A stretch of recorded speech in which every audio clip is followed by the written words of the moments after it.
Let's call our meeting to order. And thank you all for being here this evening. I'll ask the treasurer to call the roll. Ms. Adair? Present.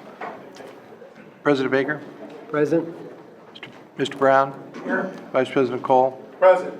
Ms. Gibbs? Here. Mr. Ragland? Here. Ms. Reyes? How are you? She is absent for the moment. You have a quorum. Thank you very much. And I'd like to ask Interim Director Smido from the Office of Education to lead us in the Pledge of Allegiance. Please be upstanding. Interim Director Smido. To the flag of the United States of America and to the republic for which it stands, one nation, under God, indivisible, with liberty and justice for all. Thank you, sir.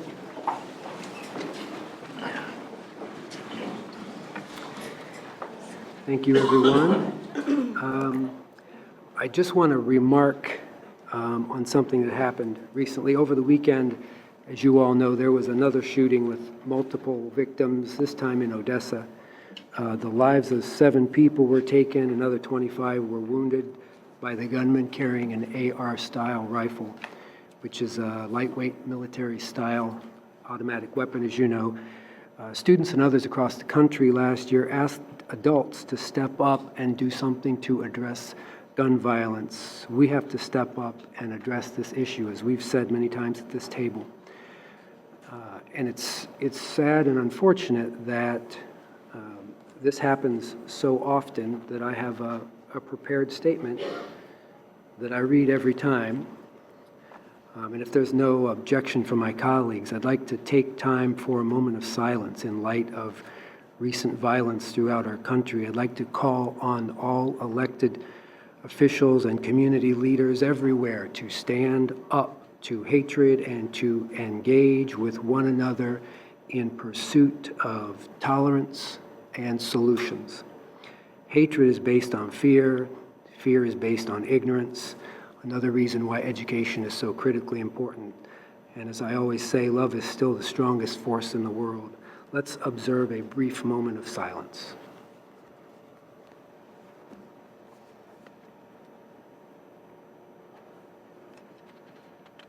Thank you very much, and especially in light of the fact that a 15-year-old student was killed in that incident and a 17-month-old baby injured in that incident. So just absolutely unacceptable in the greatest country in the world that such things happen. All right, so what I'd like to do now, on a happier note, as many of you know, yesterday was Labor Day, our annual celebration of the greatness of the American worker. The first Labor Day was celebrated on September 5th, 1882 by the Central Labor Union in New York City. President Grover Cleveland signed a bill into law making the first Monday in September each year a national holiday. Yes, Labor Day is 125 years old this year. To all of the dedicated workers in Columbus City Schools, thank you for your tireless efforts and your contribution to the nation, effort that drives the strength, prosperity, and well-being of our great nation. So if you are not just a member of a labor union, but if you're an employee of the district, would you please stand so that we can recognize you for all the hard work that you do all year long?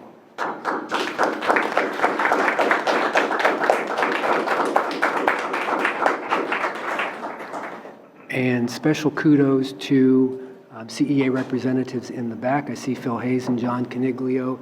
Appreciate you and every other representative of any of our labor unions or associations. Thank you very much for your leadership. The other celebration, actually, this weekend, Sunday, is National Grandparents' Day. So Marion McQuaid led a campaign to create a day honoring grandparents, and President Jimmy Carter signed a proclamation in 1978 that declared the first Sunday after Labor Day National Grandparents' Day. We know the critically important role that many grandparents play in our students' lives, and so I did not want that day to go unrecognized. And we especially want to honor those grandparents and CCS for being a special part of your grandchild's life and academic success. So if you're a grandparent, don't be embarrassed, because it's a thing to be proud of. If you're a grandparent, stand up so we can recognize you.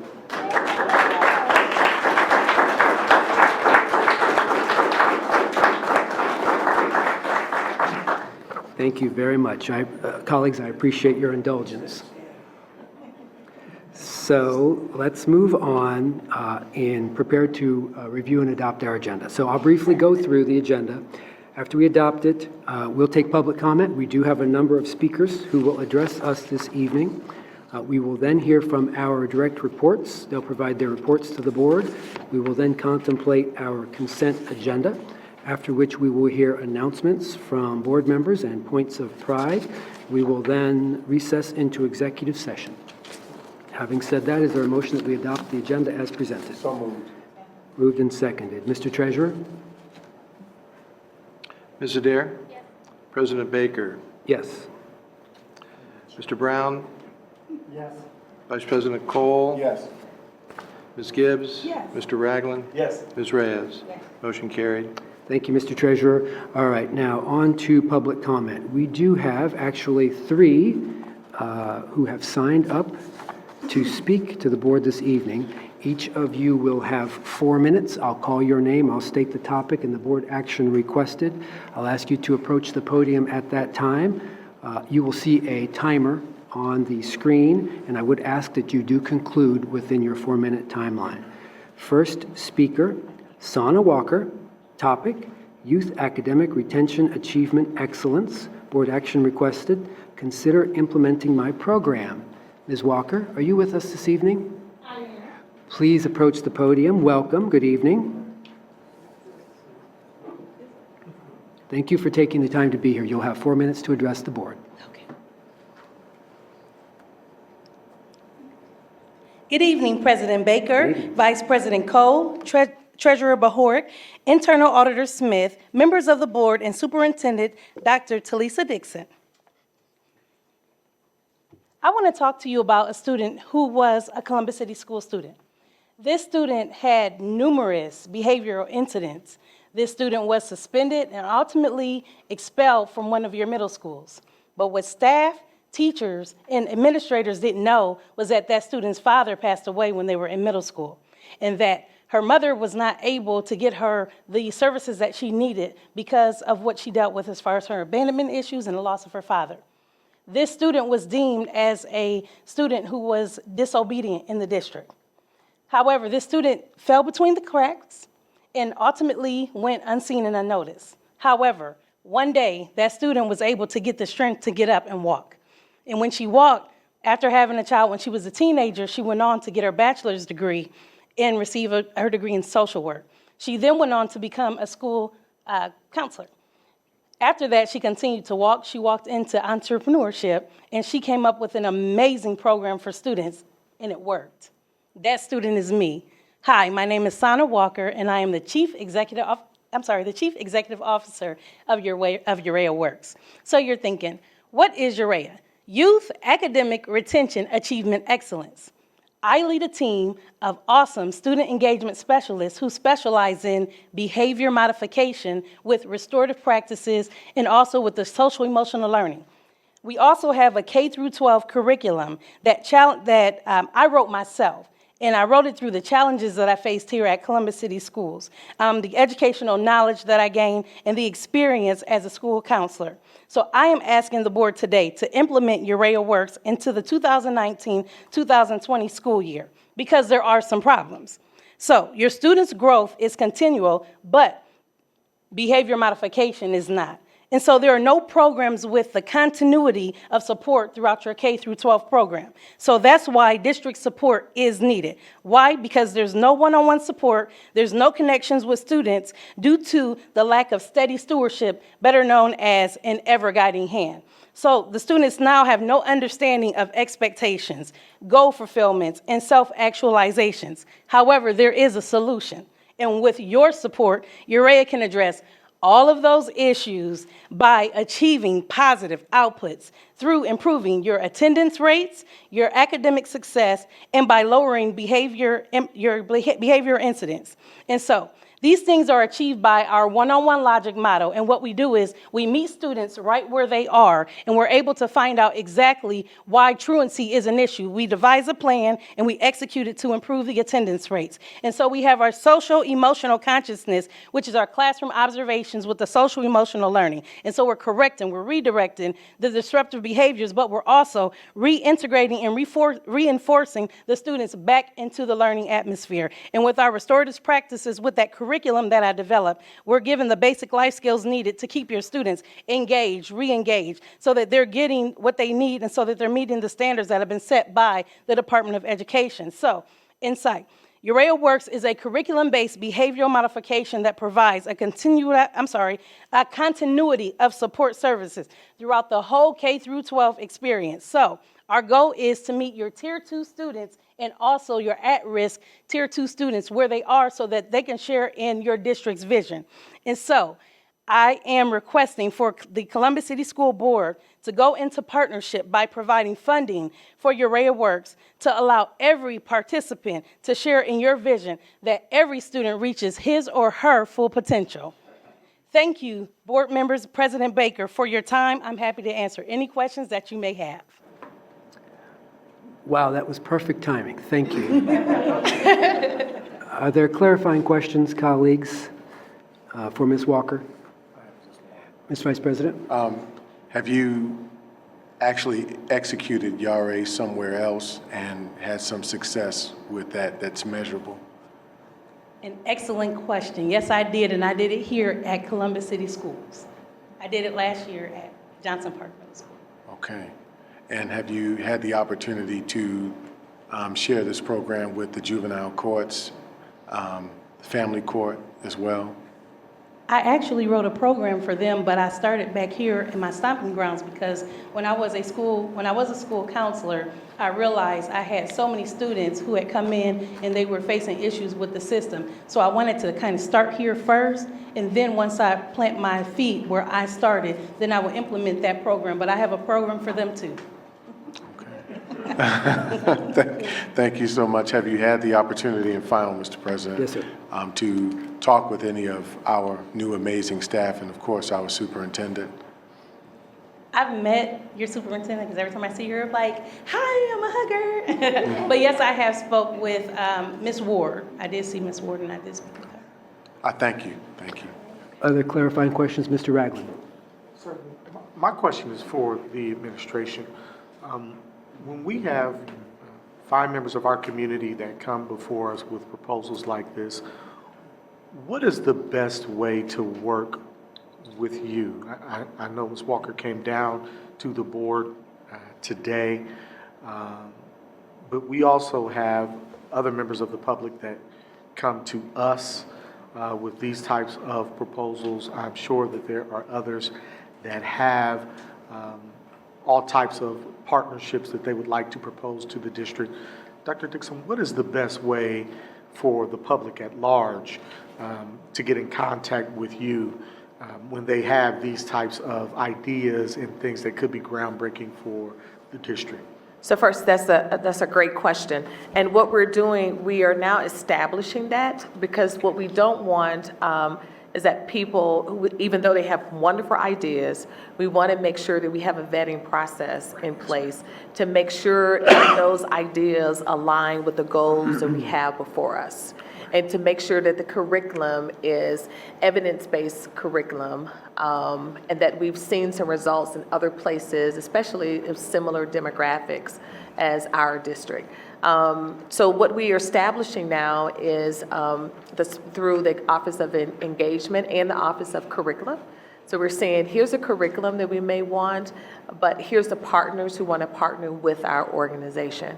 And then what that department would do to see where that work aligns and to see if we have anything already in place. Because many times we have programs in place that may not be used, may not have been implemented with fidelity. So we're not sure in some areas, but there may be some areas that we could use a partnership organization. And then from there, we have a process depending on the cost of that particular partnership. Then we have some board policies that we have to follow. So for example, if certain things are over or a certain amount that has to be boarded, there may have to be some bidding processes, depending on if there's if several organizations for a certain cost. So through the Office of Engagement will be the first stop, and that is Alicia Gillison. Alicia, if you can raise your hand, please. Thank you. It will start with her, but I'm glad you met with Cheryl Ward because this is in that department. I know you've had a meeting with her.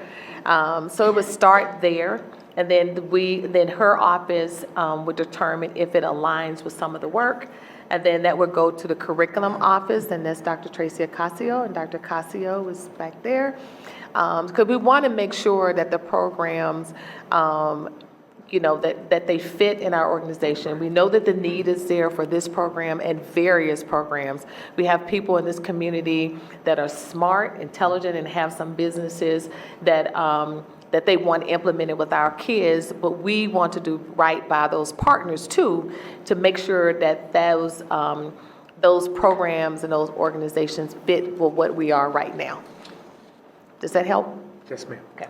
Thank you. Thank you. Any other clarifying questions, colleagues? All right, so Superintendent, you have indicated to Ms. Walker that she should meet with Ms. Gillison, and Yes, she's met with Ms. Ward, so I'm sure that Ms. Ward will probably meet with Alicia. Thank you, there's Cheryl in the back. And then talk next steps. And then we have a protocol too, because we want to make sure that it's not you have a conversation and nothing happens. And so Ms. Gillison's office is creating a letter that kind of states, this is where we are at this point, or some reasons that we can't partner at this time. All right? But thank you. very good. Thank you, Ms. Walker.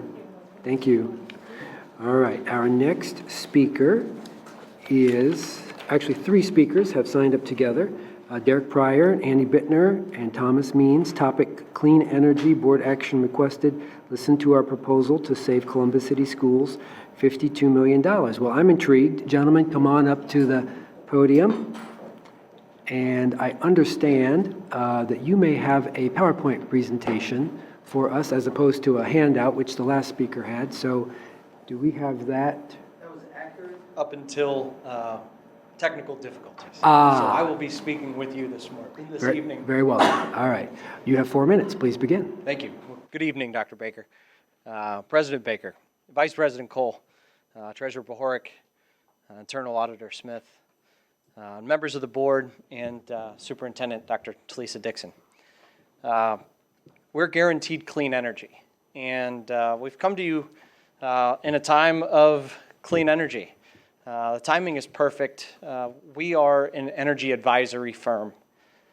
In the past, energy efficiency projects and energy generation projects have been something that people have always wanted to do. It seems to make sense. Sustainability seems right, but people have not been able to embrace it because of several reasons, mostly financial. Our firm specializes in identifying those financial wherewithals that can be broken down. And our specialty happens to be with municipalities and with school districts. And the timing is literally perfect right now in today's business climate. Energy efficiency and energy projects have dramatically dropped in costs. The companies that are local to Columbus have been thriving. Their costs and their employment is significantly down, as well as there are significant incentive programs that are driving millions and millions and millions of dollars, not only in creative funding for rebates, for grants, but also in being able to pay for these projects with $0 out of pocket for the district. And our firm specializes in being able to make these impacts. We've made these impacts. We're from Columbus, but we've made these impacts also all across the state, several different municipalities, most notably and most recently, Friday night up in Youngstown, Liberty School District was able to not only take the incentive programs and put over $2.1 million in capital into their programs in their schools, which completely renovated their elementary schools, their middle school, and high school, but it also built them a brand new football stadium. And that football stadium had their largest attendance in 20 years. Their band had a $13,000 event. It was the largest band event that they'd ever had. It was all paid for from clean energy, not paid for through tax money, not paid for out of the budgets of the school system, and they were able to address $2.1 million worth of items that were sitting on their budget that they were trying to address, but with cuts and other things that school systems are used to, didn't have the creative abilities to be able to address. Those were all handled and paid for through our program. We've done this in cities. We've done this in school systems. We're now doing this across the entire country. We're founded here in Columbus, Ohio. We want to be able to have the opportunity to share a strategic system with you that enables you to address these opportunities, enable you to address these using local programs, local people, using locally economic disadvantaged programs, using local entrepreneurs, and do it all in a way that at the end of the day, from our early calculations, looked like it would be about a $52 million impact to the school's budget based off of our most conservative estimates. We have literally tens of millions of dollars set up behind us, ready to be invested into the programs that I speak of, and we'd simply like to have the opportunity to share those with you guys in the correct format. Well, thank you. Your timing was almost perfect as well. We appreciate you keeping it at 4 minutes. Colleagues, are there clarifying questions that you may have for these speakers? Ms. Gibbs. Yes, thank you. Thank you for your presentation. Just as a clarification of protocol, this too would go to the superintendent's office and you would direct it to the partnerships and someone to connect them with? Well, this one, no, not necessarily. No? The other ones were more the academic, academic programming. This one I would hand off to my colleagues, to Stan Bohoric, and even in the business office to Maurice Odom or Annette. Because this is not an academic program. It can be used, I've seen some programs that have some academic emphasis and some programs for students to have an understanding if the organization will entirely focus on clean energy. But I would hand this off to the business side for some more, and I would suggest, have we done a needs assessment of our organization? Because I think you can focus on something, but what's the assessment of our organization, then how we move forward together. So that would be my first thing. But I would defer to Stan and Maurice in that department. And we work collaboratively. Thank you, Madam Superintendent. Board Member Ragland? With the financial impact of what's being discussed, would this be appropriate to come before the Finance Committee? I'm asking either the Treasurer or Mr. Chairman. Thank you, Mr. Ragland, for that question. I might ask, Mr. Treasurer, have you met with or spoken with the speakers? I have. Okay, thank you. And so I'll leave it to you then, and perhaps the FAC chair, to have an ongoing or an additional discussion with them if you think that's appropriate, subsequent to this meeting. It's a very operational question. Okay. We have an energy department, we have a business, we've got everybody in Maurice's and Annette's area. So it's, the financial side of it is a mechanism, but the actual, what you do is operational. So I don't speak to operational. I don't decide whether we put in LED lights or replace windows. If somebody wants to talk about financing, we could talk for days about that if you'd like. But, right. So I think it's a very operational question first, not a financing issue first. That's a fair point. Even though there are financial implications there, you have to make sure that we can do it. on all of that, so. Thank you, Mr. Treasurer. I appreciate that. I just wanted to ask you, because I knew you had had a conversation with the speakers. Superintendent? I was just going to say, I think to his point, again, it goes back to an assessment of the district first to see if there's going to be a financial savings. Then it goes back to stay in shop. So that's where if it's $52 million that we can save, as they stated, then how do we know that? And have we assessed our organization to see what that savings is going to be? And then how do we build our organization to build new behaviors that have to occur in our organization to see those savings be realized, right? So there's something. Would be part of the process. Correct, right. And then, based on an assessment, we see what behaviors we have to change, if that amount exceeds or below that, the amount that you're proposing, and then it would go back into the finance shop, and then the organization can say, this is something that we want to do based on this partnership. Is that right? That's how I remember it. Makes sense. Okay. Yes. Yep. Board member, thank you. Board member Gibbs? Yes, thank you for that. Because I just wanted to make sure your proposal and what we're hearing is going to the right place, so we don't drop the ball. Our protocols after speakers come, we follow up in, is it 5 business days? That's the normal protocol. So I just want to make sure that you're directed to the right person so that when they do it, they'll report back to us as a board and we'll be informed of the progress, or just to make sure someone answered your concern. We thank you for coming down to the board, but I just want to make sure as we're navigating a new team that someone has ownership of the follow-up to you. And that was my question to you, Board President. Thank you, Ms. for the Gibbs. And so, clarification. Madam Superintendent, would you suggest then a conversation with Ms. Morud? Yes. Okay. Yes. All right. So Okay. I will ask the 3 of you speakers to make sure that you make contact with Mrs. Annette Morud right here and have a follow-up conversation with her. Thank you very much for being here this evening. Thank you to the board. Thank you. All right. Our next speaker is Maria Kane Jeffers. Topic, transferring my daughter from an alternative school to her home school. Board action requested. Listen and explain why the transfer was denied and transfer her to her home school as requested. Good evening. Thank you for taking the time to be here. It looks like you're coming from work. We appreciate it. Exactly. Good evening, President Baker, Vice President Cole, Treasurer Bahorek, Internal Auditor Smith, members of the board, and Superintendent Dr. Talisa Dixon. I am here as a concerned parent. My child is a senior. She's only taking 2 courses at Columbus City Schools and doing the rest at Columbus State. I don't know, I'm supposed to say that. Our situation has changed in the last year. My father has passed. My daughter and I have moved in with my mother, who is right around the corner from her home school.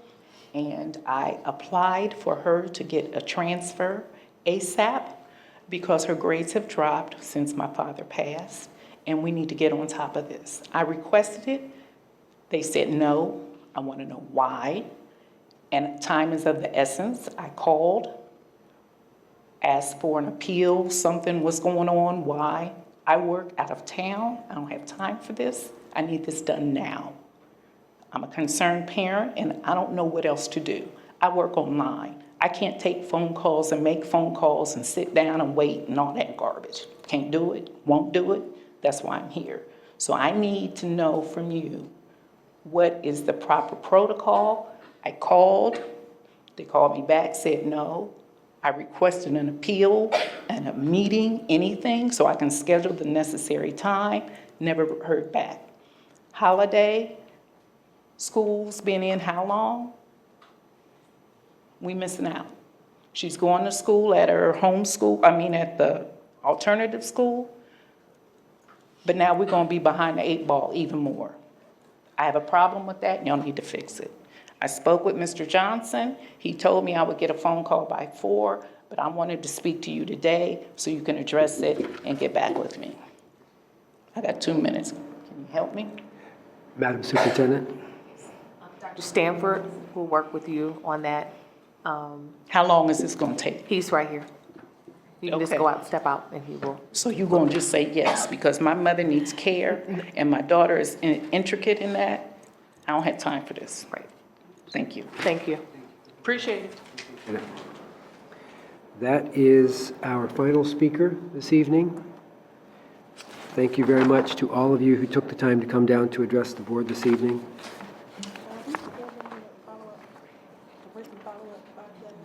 No, we don't do that anymore. We took that out. All right, let's move on then to direct reports. And Madam Superintendent, are you prepared to present your report to the board?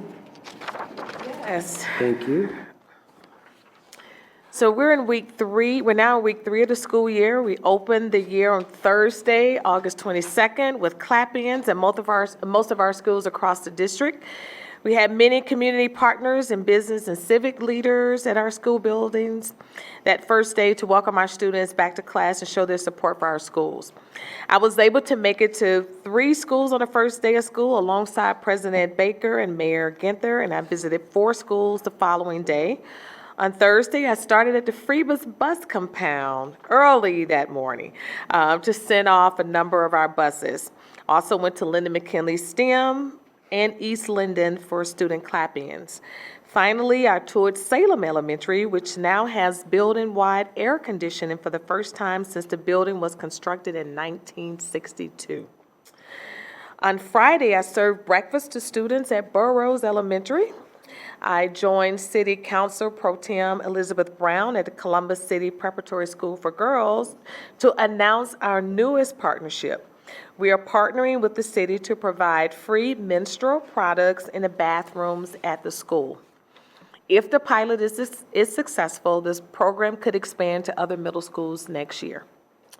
I also visited Ridgewood Middle School and talked with 4 student leaders there. I was able to see the new security vestibule that was installed at the main doors.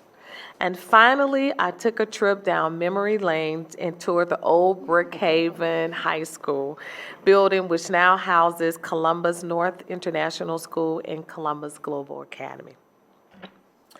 Earlier today, I had the opportunity to visit students and staff at Arts Impact School and Windsor STEM Academy alongside the State Superintendent Paulo De Maria. Vice President Cole and Area Superintendent Luther Johnson joined me for these visits. So convocation. So prior to the first day of classes, many of you were able to join me at our convocation event at the Civic Center. We welcomed nearly our entire staff of more than 9,000 people that morning. It was an awesome event and an energizing way to start the school year. If you were able to attend convocation, you heard me discuss the priorities that I have set forth this year, and I would like to take a few minutes tonight to review these priorities and update you on some of the most recent work happening within each of the 4 strategic goals. As you may know, we will have a one-year focus because of one of our main priorities will be engaged in a consultant to guide us through an education and visioning exercise and a strategic planning process that will help shape our district's near and long-term plans. So our mission statement will remain the same. Each student is highly educated, prepared for leadership and service, and empowered for success as a citizen in a global community. Our goal 1, we will focus on academic performance. Each of our students reaches full potential and graduates prepared to attend college, serve in the military, start a business, or enter the workforce. In terms of improving student outcomes, we will need to create a renewed focus on literacy, numeracy, especially in early childhood and in the younger grades. We will also need to focus on improving our graduation rate. We will need to ensure that the young adults who leave our schools do so prepared to succeed no matter the route they choose to pursue. In order to improve academic outcomes for this school year, that will be our focus, making gains in literacy, numeracy, and graduation rates. As I've mentioned previously, one of the key drivers behind these efforts is with our academic structure. I have reorganized our schools into 6 regions, each of which are led by area superintendent. This in no way means that we want to have 6 mini school districts. We need to establish the CCS way no matter which school or region a student attends. We want to set all regions up for success and will be equitable in education opportunity and delivery. Each region would have a designated staff supports in key areas, and our area superintendents would be empowered to guide and direct these supports to schools in ways that meaningfully address concerns and amplify their strengths. So you see here in this first region, Region 1 is led by Scott Nelson. Region 2 is Corey Grubbs. Region 3, Dr. Sandy Womack Jr. Region 4, Dr. Keith Harris. Region 5, Diane Agnes. And Region 6, Luther Johnson. So these are the people that if you have any question or concerns, you will reach out to these area superintendents who are leading these regions. So goal 2, centers on culture and climate. Our district creates safe, student-centered, innovative learning environments. We want to strengthen our safety and security measures across the district through strategic staffing, training, and analysis. I'm sure that many of you have heard the news that we hired additional 31 safety and security officers this year. This would certainly be a welcome addition to the schools across the district, but we cannot just add more safety personnel. These additions must be caring personnel as well. And we need to make sure that these people build relationships with our students while at the same time ensure that our buildings are safe and secure. We also want to create warm and welcoming environments in all of our buildings with a renewed focus on customer service.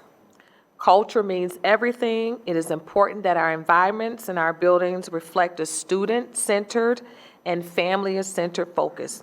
Everyone should feel welcome when they walk through our doors. I recently met with the city directors of public safety, Ned Pettis, and Assistant Director Robert Stewart.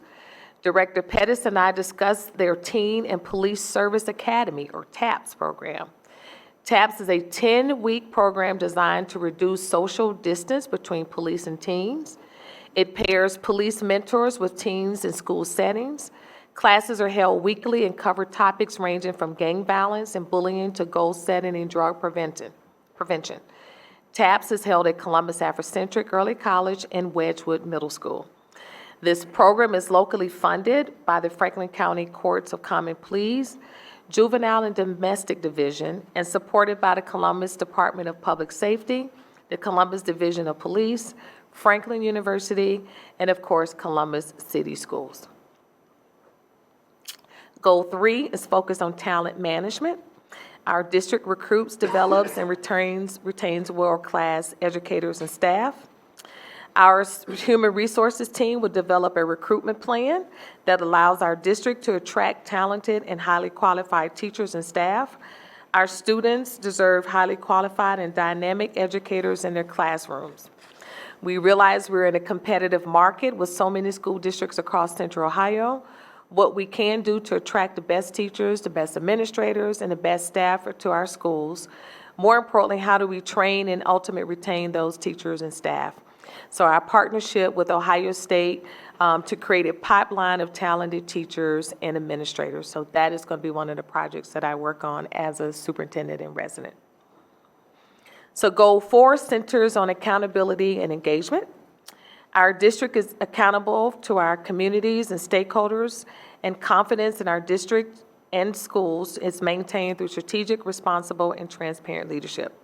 We want to be intentional in our stakeholder engagement, which most importantly includes our families. They want and need to be part of this work. We must create a culture where our families are heard and they feel welcome and engaged. Our goal is to empower our families and give them the tools and to support their students' path to success. So last Wednesday, our new Department of Engagement hosted several dozens of our parents for a big table conversation on family engagement. Thank you to President Baker, Vice President Cole, and board members Gibbs and Ragland for joining in on those conversations.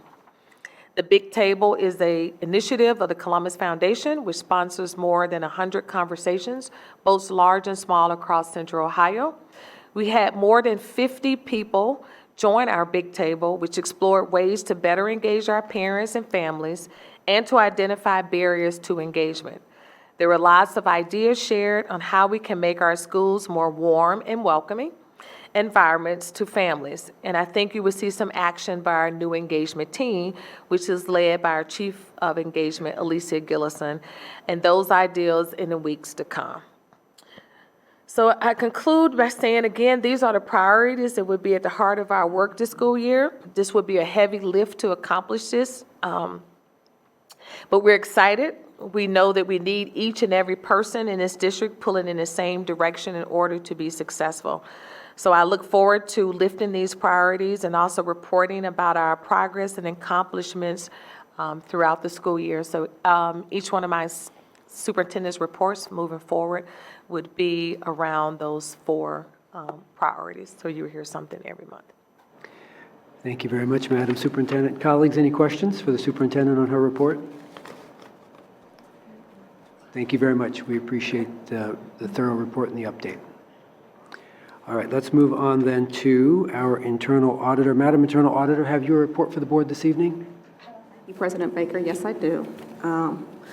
First, I want to thank Kevin O'Connor, Vice President Cole, for running audit and accountability during my absence. I really appreciate you guys doing that for me.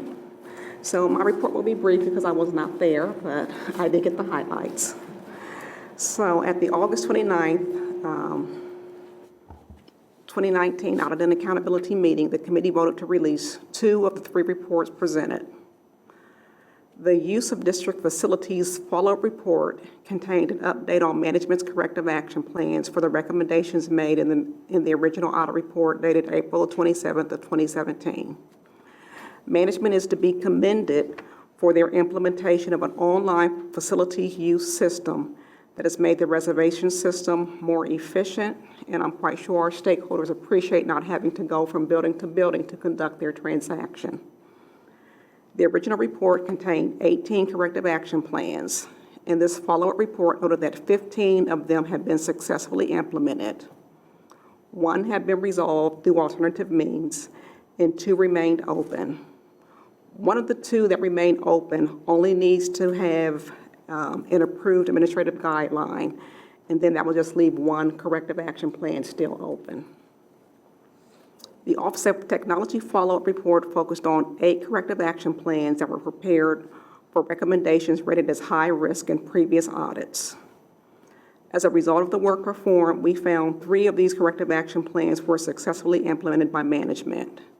We will continue to do additional follow-ups until either all the recommendations have either been corrected or some type of alternative means has been implemented to reduce the risk from high to something either low or moderate or hopefully closed. At a later date, as I said, the OIA will perform follow-up reviews to determine if the remaining open corrective action plans have been successfully implemented. Both of these reports will be on our district website. We're doing some construction, we're doing some updates to the website, and we're having a few little challenges as far as getting the reports out there. But if anyone wants the reports, they can always contact my office and we will get the reports to them. Mr. President, this concludes my report. Thank you, Madam Internal Auditor. Colleagues, any additional comments? I just want to thank the administration for pursuing those corrective action plans. That's a great report. It really shows that the teams are working together to make significant progress. We appreciate your hard work, Internal Auditor. And if there's nothing else from or for the Office of Internal Audit, thank you very much. And let's move on to hear from our Treasurer. Mr. Treasurer, the floor is yours. Pursuant to the agenda, I have no report this evening. Thank you, Mr. Treasurer. You're more than welcome. All right, colleagues, is there a motion that we accept the consent agenda as it's been presented? So moved. Moved and seconded. All right. Questions, comments on any piece of legislation contained within the consent agenda this evening? Yes. Mr. Brown. I would ask to separate out item 10.1 and vote on that separately. Okay? Is that, Mr. Treasurer? Mr. Treasurer, would you? I think our agenda says, and it could be board policy, that it's at the discretion of the chair, hearing no objections, that you could somewhat unilaterally decide to do that. But you could have your pleasure to have it amended and pulled out by resolution. It's your choice. Is there any Whatever the pleasure objection of to the board pulling, is. any objection to pulling that item out, voting on it separately? Okay, very good. Shall we vote on it now, Mr. Treasurer? I would do the consent agenda because that's the motion on the floor, and I would do 10.1, Mr. Brown? Yes. 10.1 separately, Very- after this, directly you. after this. Very good. Any other comments? Yes, Ms. Gibbs? Just a point of clarification. So what is the policy? What is the governance tool we're going to use? Are we going to use Roberts where you have to put a motion on? Or are we simply saying that you can simply state and ask for it to be moved and off? I want us to consistently use the correct form of governance. If we use Robert's Rule of Order for everything else, then you would just simply say, I move to. But that is what is proper. So I don't want us to, in our informality, set a precedence of not following Robert's Rule. We're either going to follow it consistently or we're not, which simply just means I move to do it and it's seconded and we do it. But Thank you. Treasurer, you cited a different statute or a different recommendation of how it's done. Do we just simply say we want to pull it out? But just as a matter of being consistent in governance, I just want to make sure if we follow Robert's Rule of Order for the entire meeting, then we do it. Thank you, Ms. Gibbs. I do believe the treasurer may be preparing a response. One Mr. item. Treasurer, would you like to? Yeah, if I could point something out, please. Mr. Brown? Yes. Every meeting that I've been to over the last 4 years, where the consent agenda appears on the agenda, it states, and you can see it right there on the screen, items may be removed from the consent agenda and voted on individually at the request of any board member. I've made that request. I get that. I don't think that it requires anything more than that. I understand that, but we haven't followed that consistently. So I'm just asking if everyone is clear, because we are not always clear on what we're voting on. That's what we're going to use. And I'm okay if it is. I'm cool with it. But let's just be consistent. And if that's what we put it, that it's not in. Mr. Treasurer, Dr. Roush?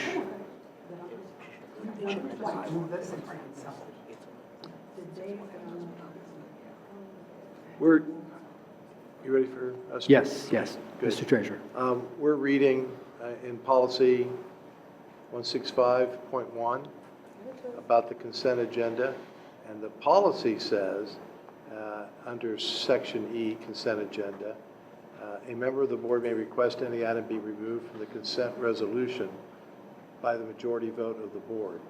So your policy says that, your agenda says this, your practice has been, I don't have a recollection of what your practice is typically. Mr. Brown, may I ask you to just simply make a motion? Fine. Thank you. And your motion is that item 10.1 be pulled out and voted on yes. separately? Okay. And is there a second? There's a second. Mr. Ragland is seconding? Second. Yes, sir. All right. So, Mr. Treasurer, we'll call the roll on that item. Okay. President Baker, Yes. Mr. Brown, Yes. Vice President Cole, Yes. Ms. Gibbs, Yes. Mr. Ragland, Yes. Ms. Reyes, and Ms. Adair. And that motion carried. So Thank you. 10.1 has been pulled out of the consent agenda to be voted on separately. Thank you. Back to our main motion. So, any comments, questions on any other piece of legislation contained within the consent agenda this evening, colleagues? Seeing none, Mr. Treasurer, would you call the Okay, roll? Mr. Brown, Yes. Vice President Cole, On the consent agenda? yes, as without 10.1. Yes, sir. Ms. Gibbs, Yes. Mr. Ragland, Yes. Ms. Reyes, Ms. Adair, Yes, but I And- need to abstain from 16.1. So noted. And President Baker, Yes. that motion carried. Thank you. Now we have the item before us that we were just discussing, which will be assigned a new number. So is there discussion on the item that was formerly item 10.1? Is there discussion? Yes, okay. Is there a motion that we approve what was item 10.1? Someone offer a motion that we accept what was formerly item 10.1. Moved and seconded, okay. Discussion, comments, questions? Yes, Mr. Reichland. Thank you, President Baker. I have significant concerns regarding item 10.1, the continuous use of public dollars to support board travel to professional development. I've also visited several schools and spoken with several parents and administrators as well as teachers. In my opinion, I do believe that it's an affront to the students of this district that we would continue to place their resources towards professional development for us as a board while we still have outstanding issues within their classrooms. We still have outstanding issues in our buildings. And coming back from a summer where many of these issues could have been taken care of, and seeing situations where they are not really hurts my heart. We walk into classrooms where our teachers have smart boards that aren't working at the beginning of the school year. We have several issues that have occurred within our buildings that I've understood have had work orders for several months that were not fixed while students were out. And to see again, after we've had these discussions around our priorities as a board, that we're continuing to place any amount of resources in another area when our students aren't getting the best that they deserve is something that we should really take a look at. In my mind, I have prioritized the one trip that we did take as a collective body along with our new superintendent as something that was under leadership and governance and something that we needed as a district in order for us to move forward. Following that, it appears to me that many of our priorities might be a bit misplaced this early in the school year. I also believe that each of us has an opportunity to raise our own money to pay for these types of professional development conferences, either through our own means or through partnerships that we have throughout the city that may be supportive. I have yet to see evidence that we have pursued those opportunities before going back to the public and asking them to provide more resources for this type of activity. That is the basis and the framework in which I would like to have this discussion, because I think we are capable.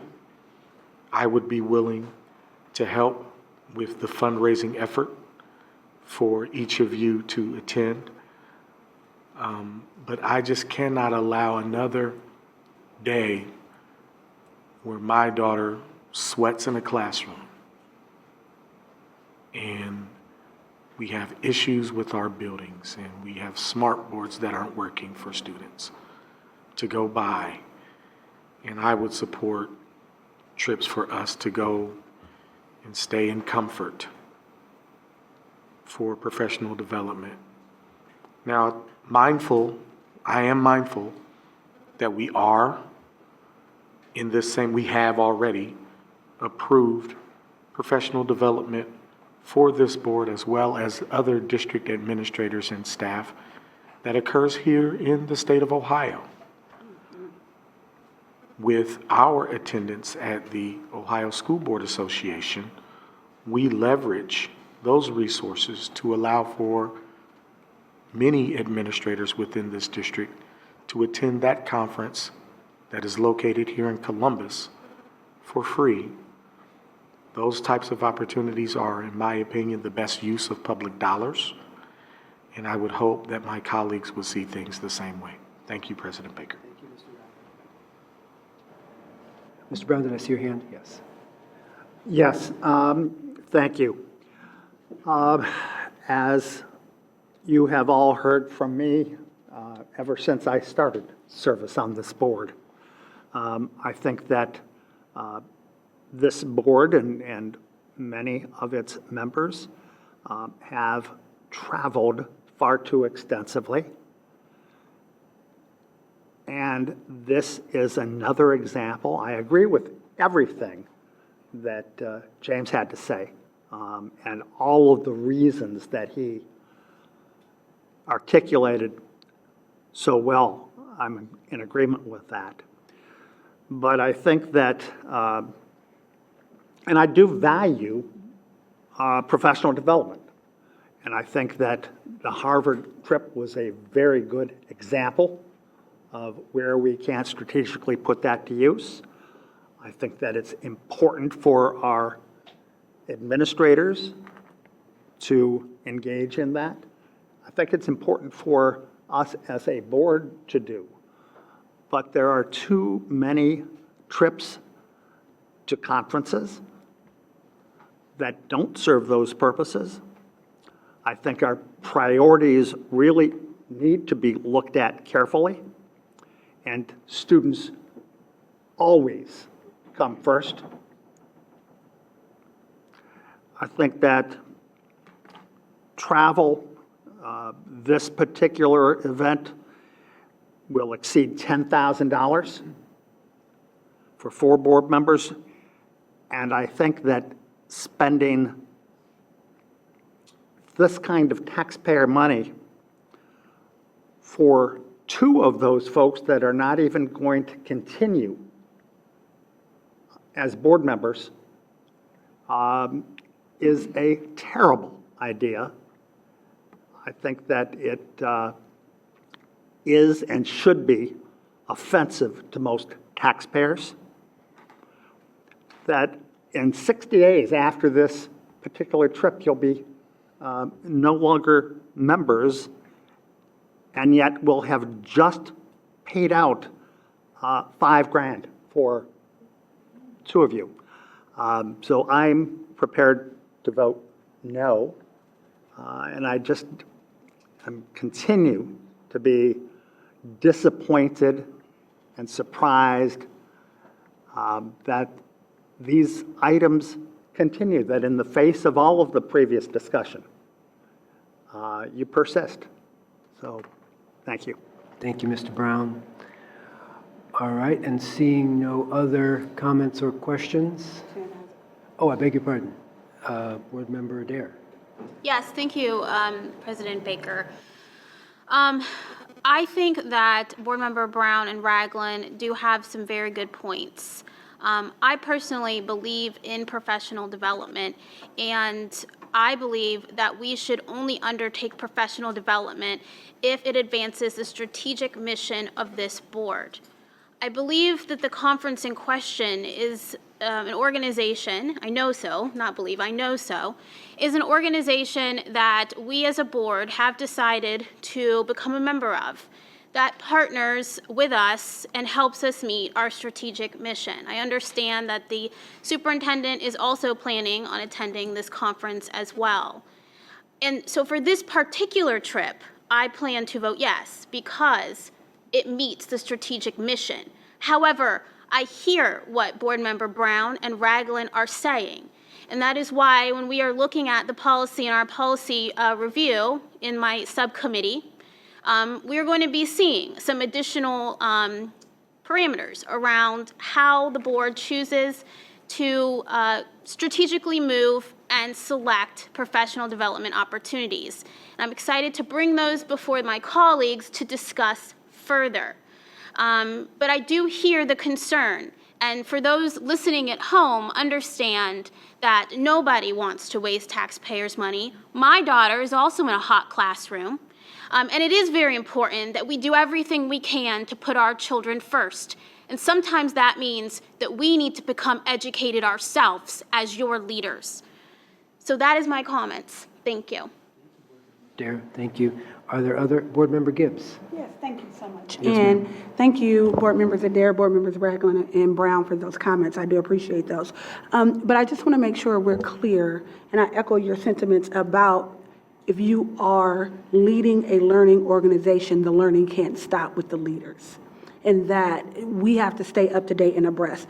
And for the record, the registration for the Council of Great City Schools is $175. And we budget in case if there's any overage, but this conference doesn't cost $5,000. It's $175. The fee for the president, who was on the board, and the superintendent is waived, and the hotel is only $200 a night. So the budget is to accommodate anybody's car breaking down, any emergencies, but by far you're not spending $5,000 before we walk out the door. It's on the website, you could check it. But what's probably most important, I have a question as we talk about this. In your 4 years on the board, have you ever been to a Council of Great City School Conference? Or have you ever been to the Council of Great City School Conference? Ms. Gibbs, I would ask that you direct your questions to the chair. To the chair, how many members of the board has attended a Council of Great City School Conference? Please raise your hand. How many have attended a council? You've been to a Council of Great City Schools? Conference? No, but I've worked Okay. with Council of Great City Schools. But the question is, have you been and do you understand what happens? How many people have been to the Council of Urban Boards of Education? That specifically works with the boards of education of the largest districts in the country. Okay, so I can understand. I understand about resources, and I understand that. I got kids in hot schools. Matter of fact, there's a fan upstairs in the boardroom right now because the air might not be working. So our staff is working in some very difficult decisions. But to your point, I just don't want the conversation to go on that this is a trip. If you would have saw the notebook for Harvard and the pre-read, that was a 2-week commitment to get through all those case studies. The work, the policies, the innovation and reforms we brought back for our committees and for the district as a whole continue to be beneficial and invested. But everyone, you can talk about it, but the benefit to our entire district and to our leadership to continue learning is too important to let a soundbite override the overwhelming work that we still need to do. We are very happy with the work we got done. We still got more contracts to approve. We still got more designs to work out. Our innovation team is moving every day. And if you're not clear about our policies on today's student athlete, today's social media policies, today First Amendment rights, then we won't be ahead of the curve from a policy governance. Our policies on our agenda today don't match. That's why we go train. That's why we get professional development, so we can run a meeting properly and we can understand the tasks that are ahead of us. So I appreciate all of your comments because that is a student-focused idea. Board Member Ragland and Board Member Brown, I appreciate it. But our investment in leadership to empower our leaders is one of the best investments we can make. Thank you, President Baker.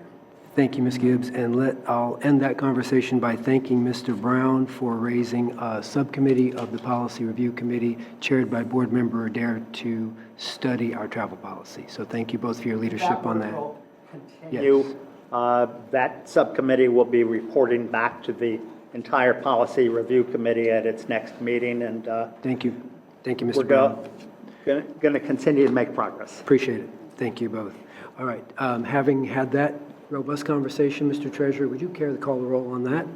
Vice President Cole, I'm sorry. Oh. Can you restate the motion so we're clear on what we're voting on? you're voting on item 10.1 as was listed in the original agenda. Approval to attend. Yes, ma'am. let me just get it up here real quick.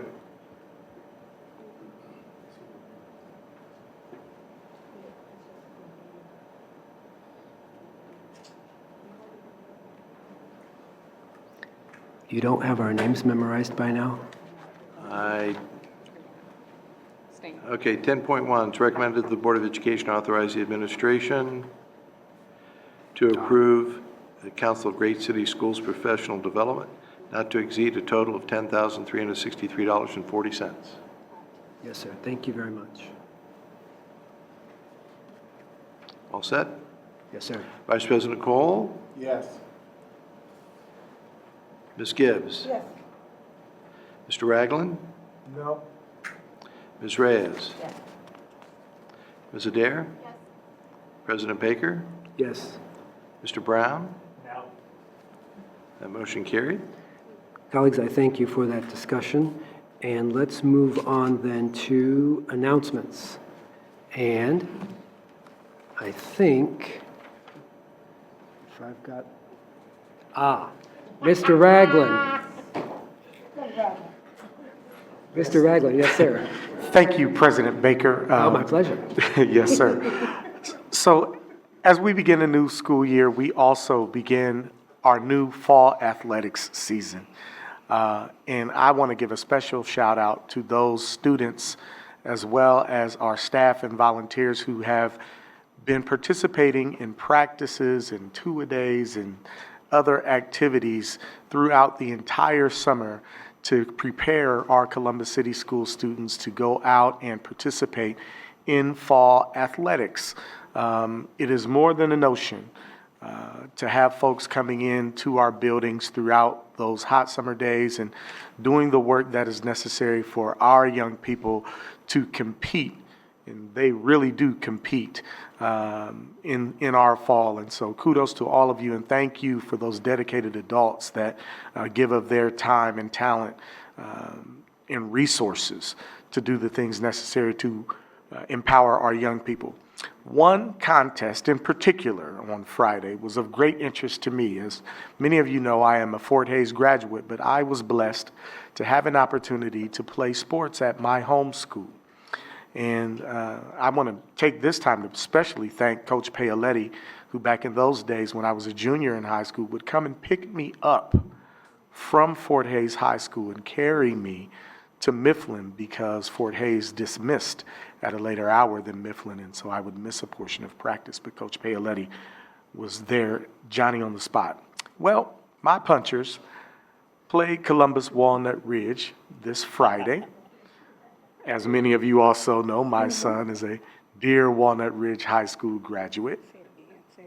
Yes, JC is a proud Scot, and so unfortunately, my Punchers did not come out on top of that contest. And as an obligation under which I am no distressed to give, I have a statement that was prepared for me.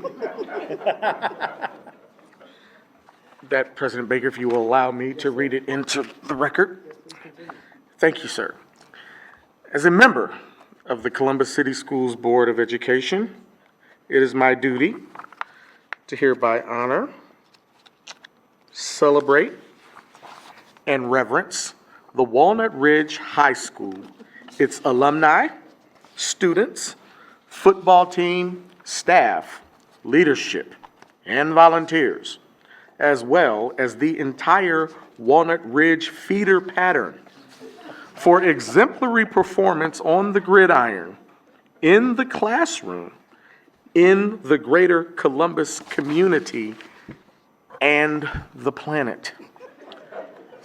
May they continue to serve as a shining example of the best this district has to offer. 4841, Ridge Hype, and go Scots. Humbly submitted, James C. Ragland, member, Columbus Board of Education. My final statement is to my Punchers. I love you. I'm here with you. We will rise again. Thank you. Up so people can see what you're wearing. Yes, as a part of my penance, it is my duty to also wear the paraphernalia of the Walnut Ridge Scots. And Well done. Bravo. thank you, President Baker. That concludes my comments. Thank you, sir. Well done. Well done. Go Punchers. Go Punchers.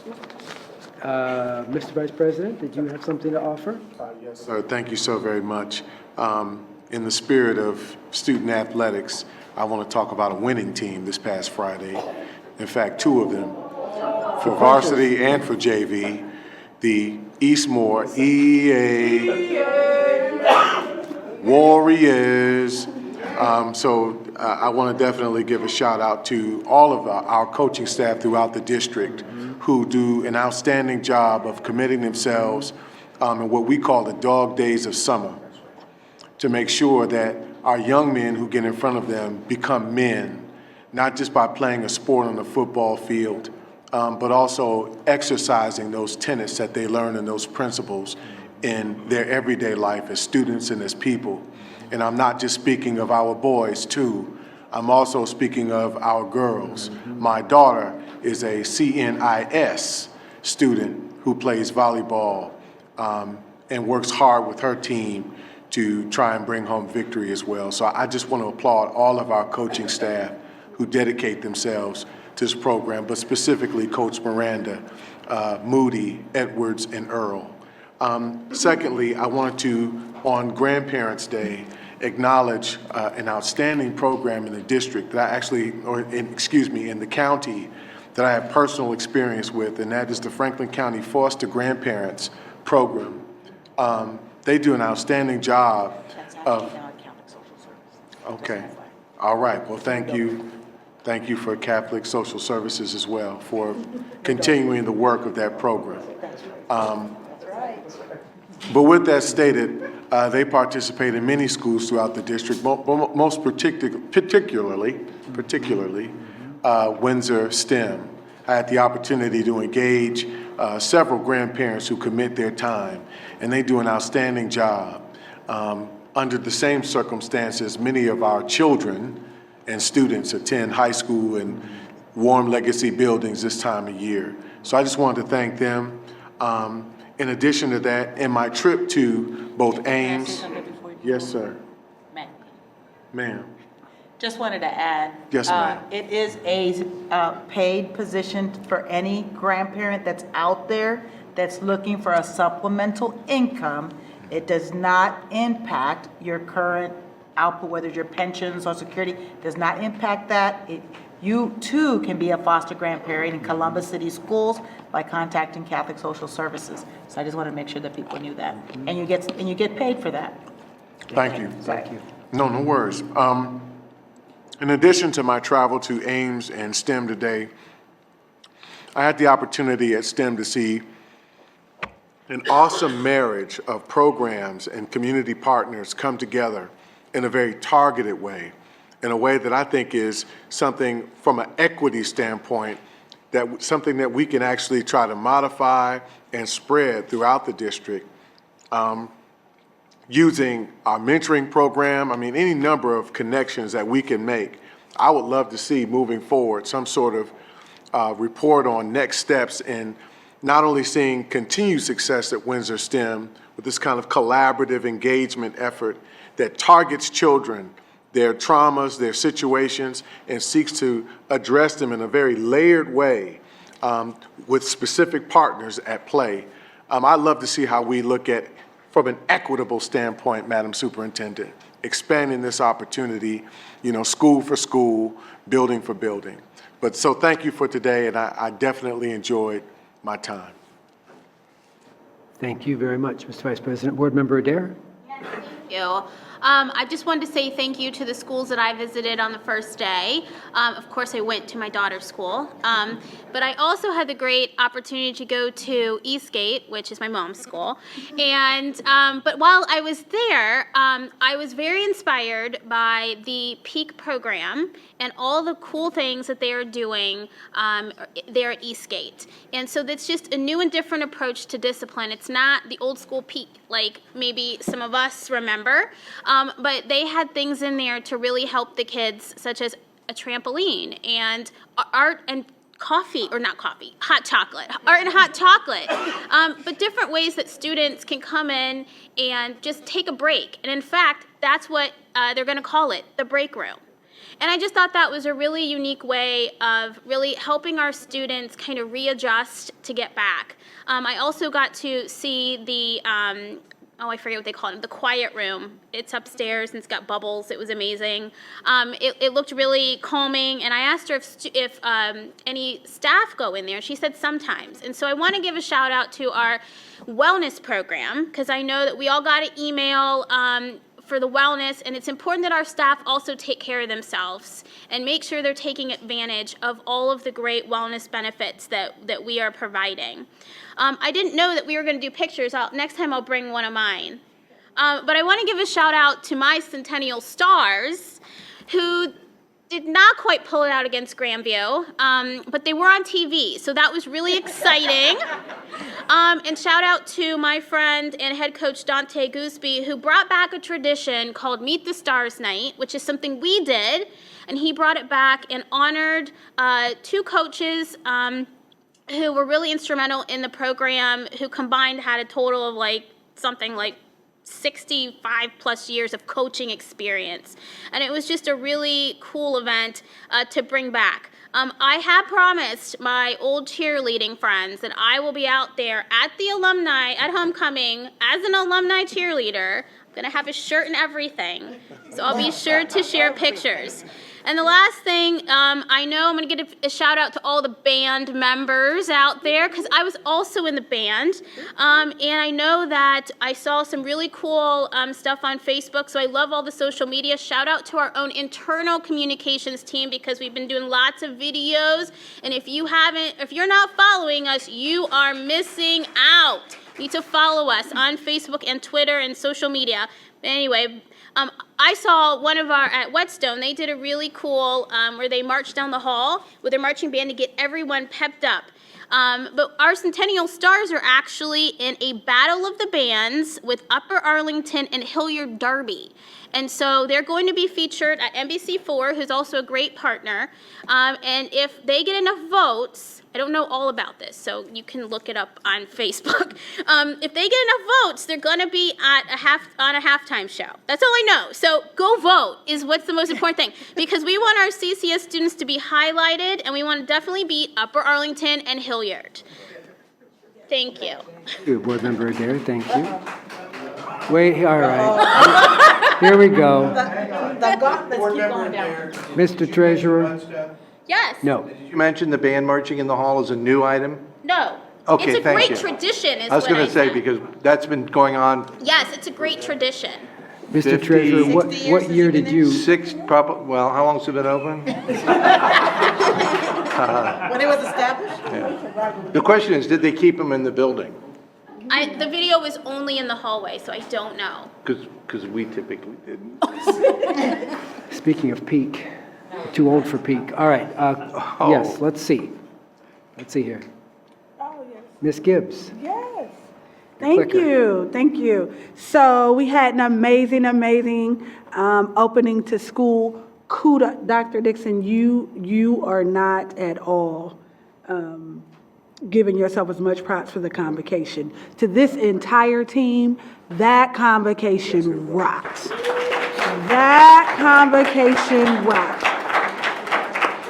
On the left is Dr. Achille Brown, so Ms. Gillison, Judy Wright, everybody, whoever put this together, it was all the buzz for the rest of the week. And we take our lumps, we talk about what was good and what wasn't, but when we hit it out the park, we have to acknowledge it and we have to celebrate. So this was just a random, everybody ended up at the same place to eat. So let's take a picture. But Dr. Brown on the left was amazing. And from the classroom to our custodians, to safety and security, to everyone that was in that room, no one left uninspired. And they told us that everywhere we went. And so glad, so amazed, absolutely amazing. Congratulations on a great convocation. So on my first day of school, I had a chance to go to several buildings, right? And to meet some of our amazing staff and people who really helped us get started and kind of all over the city. So some of my favorite people I got to see at South Mifflin. They have a big sign that says we're moving. We moved out of focus to priority, or whatever their status was, they moved out, and they are a 5-star winner, so they are fully accredited. They were amazing. I got to see Ridgeview on the first day with Miss Natalie James, and Dr. Harris was there on the first day, getting it in. The amazing Linda McKinley. Right after y'all did the rah, rah, rah, it was almost quiet. I mean, you just didn't hear a pin drop, but they were doing great work over there. And then the Fairwood Elementary, right on the east side. They are part of the South High feeder pattern, and Mr. Davis was there getting it in. Who doesn't love the East High team, right? They were there, and I had to go see my nephew because him and that, yeah. But he got to class on time after Auntie showed up. And Northland, and some incredible people there, and Berwick on the first day of that kindergarten class. So I had a chance to see a lot of amazing administrators. Just their preparation, their buildings, the hallways, everything was just so welcoming for all of our students. And of course, CCPSG, one of the administrators asked where I went to middle school, and I said Franklin Alternative Middle School, and that is now Columbus City Preparatory School for Girls. That was an amazing program with the young ladies. The young lady on the bottom, she works in Elizabeth Brown's office, and she is an intern that helped on this project and helped shape it. So just really happy. Those are my congratulatory remarks and just some of the reflections of the great back to school. The people, the energy, the kids, the bus drivers, safety and security, like everybody is moving in a unit. And you can't help but be inspired when you are a part of this school and that program. Now, that's not mine. Who's that? Board Member Reyes. That's me. You are next. Great, thank you. So I am going bike riding, motorcycle riding. I joined the New Salem Biker Ministry. This is the third year that we've been doing this. Members of our community, superintendents from other schools, retired principals, retired custodians, bus drivers, about anywhere from 25 to 30 riders. We ride to as many high schools as we can, and Mr. Ragland, Mifflin was our first stop. We start here at the board office, and we join in prayer, and that's my bike right there in the front. That's my that black bike's mine. And we join in prayer, praying for all of our students, our administrators, for a great, safe school year. So again, this is our third year doing it. If you want to join us next year, it is a lot of high schools. It's a lot of traveling. We weren't able to make all of them, but I guarantee you we prayed for all of them. It was wonderful seeing our students see us, adults, being there for them. We had a former alumni who had just graduated last year, who joined her grandfather. We had riders as young as her, who was she was just 19, and as old as 80 years old riding with us. So it was kind of exciting. The other point of pride that I want to just talk about, or actually an announcement, for those that are interested in English language learners, we're doing an ELL listening tour Our first one will be September 14th at Northland High School. The second one will be October 5th at Johnson Park. And our third one will be at Wedgewood. I don't have a date yet. October 19th. And I hope that after I attend the Council of Great City Schools program on bilingual education programs, I'll be able to bring in a couple more information for our Public Engagement Committee. So I wanted to make sure we reported that. And just another thank you to all those people who donated backpacks. We had a couple folks donate backpacks to the community center I work at. We gave out 100 backpacks to our kids on the 28th, along with the big table. I also want to thank any and all who participated all throughout Columbus with the big table, with the Columbus Foundation. I saw a lot of pictures of our community just engaging not only our students here for the ones that we put together, but there was big tables on helping our males of color, helping our Latino males, helping our Latina females, and very specific to a lot of working with our children. So I want to thank all those organizations, all those churches, all those community groups that really took the time to focus on the issues that are facing our kids today. Thank you, Board Member Reyes. So, a couple more photos. This is Convocation Day. So we did all right over there on a bus together. We had a great time on the bus. Our driver's name was Janet. She was awesome. I hope we didn't get her into too much trouble. We did have a whole lot of fun that day. There we are. So you see Board Member Ragland, Board Member Adair, and some of the team. Just, I hadn't been on a yellow bus for a while, but had a great time. Now, there we are. That's the venue. So we're up in a room on the second level and looking down. All these chairs were filled. This was an amazing thing. Like I've never seen anything like this. The district hasn't done one of these for 18 years. This was just amazing. So kudos to everybody. First day of school, there we are. What was it, 6 o'clock? It was amazing. There we are with lots of leaders. We have President Carson, President Caniglio, the principal. Just an awesome day. Vice President as well, and of course the superintendent. Boy, did we have a lot of fun. So these students are amazing. You all know that. Staff amazing. Parents just incredibly excited. Here we are. Was this Salem Elementary? Yeah. Yeah, had a great time. Of course, we had city partners there as well. I saw Interim Director Smido. Mayor's there, of course. And here we are. So on the far left, I forget her name, from Channel 4. Amazing partners, Channel 4, and the one standing right next to her, we've also got State Rep there. I can't say enough about everything Channel 4 has done for this district. They are an amazing partner, not just the backpacks, but all of the positive publicity, telling the good story of the district. Absolutely amazing. East Linden, yes, I'm sorry. So I wish we had more like Channel 4. There we are. We clapped them in. It poured. Oh, man, I thought we were going to build an ark that day. It poured so hard, so we just moved right inside. They weren't fazed at all. There we are before the deluge began. Tie-tying ceremony at the boys' school. Yep. So that's an awesome event. There's Board Member Reyes. Big table. So this was our big table event, thanks to the Columbus Foundation. For helping to make that a successful event, sponsoring those all across the city. Some great conversations there. Board Member Ragland and Vice President Cole and Ms. Gibbs, engaging the community with our new Chief of Engagement, Alicia Gillison. There she is, leading the whole thing, as she always does, did an amazing job. So, any other announcements, points of pride, colleagues?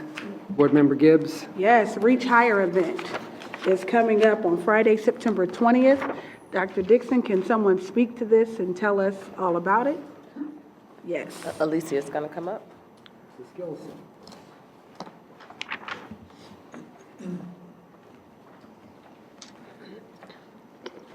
Good evening, President Baker, to Board Member Gibbs. The Reach Higher event is an event that started as an initiative with former First Lady Michelle Obama, and it is an initiative to work with and inspire our young people to reach higher.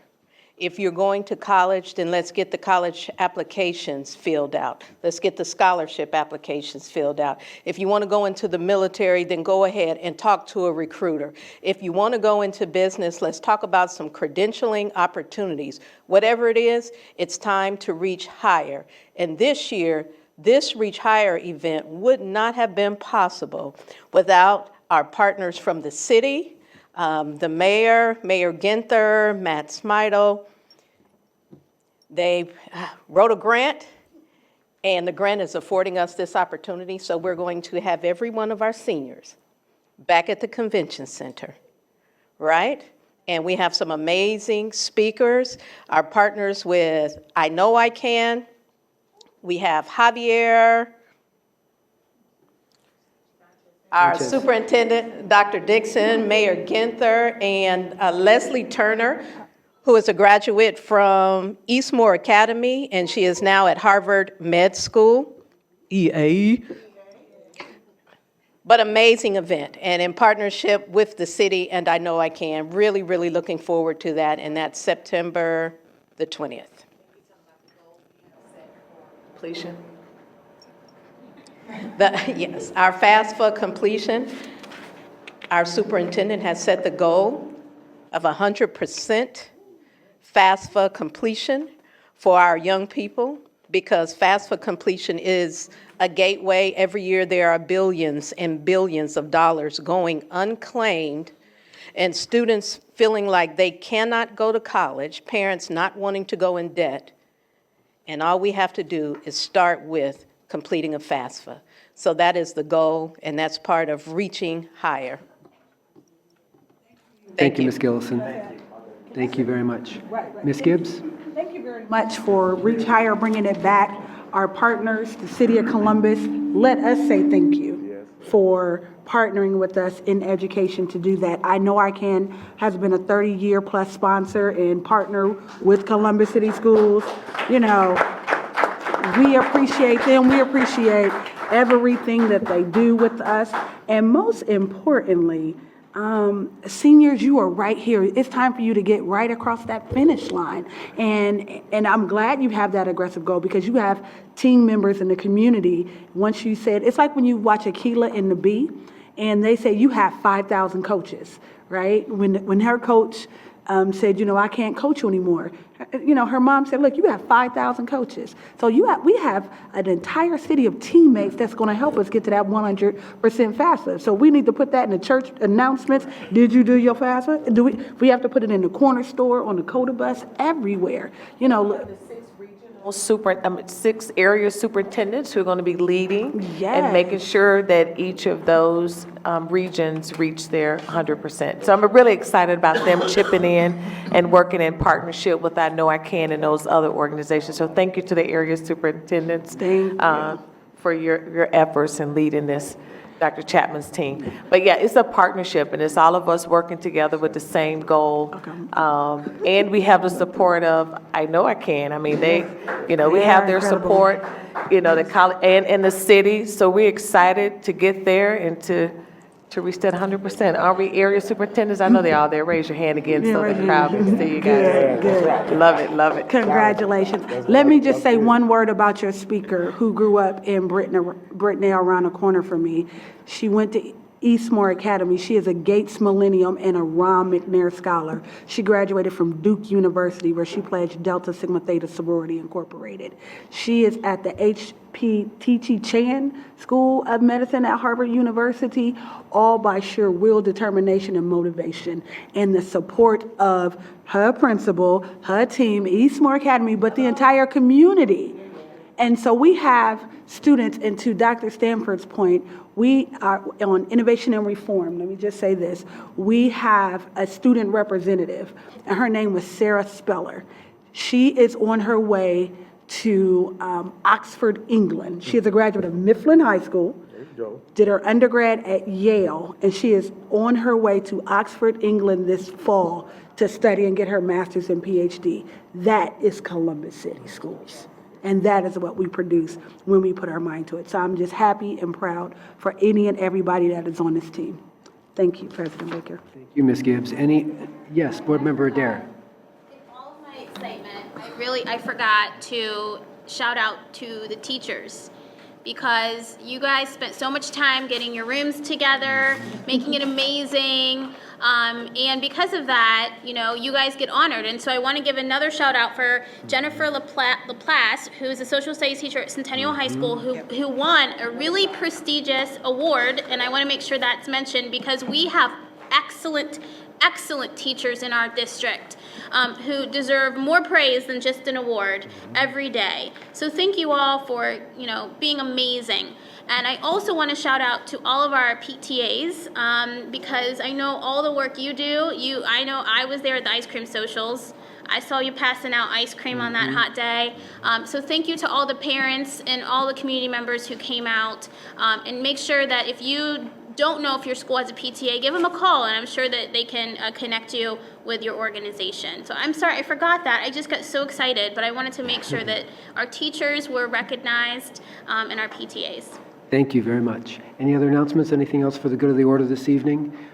Interim Director Smito, have you anything to offer the board this evening? Thank you for being here. We appreciate it.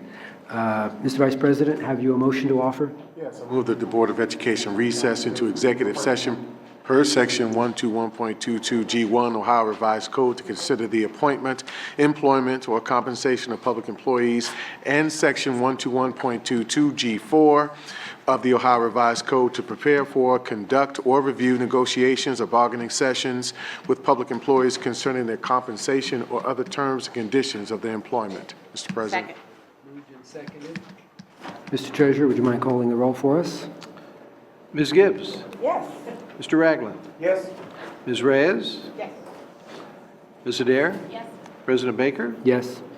Mr. Brown? Yes. Vice President Cole? Yes. That motion carried.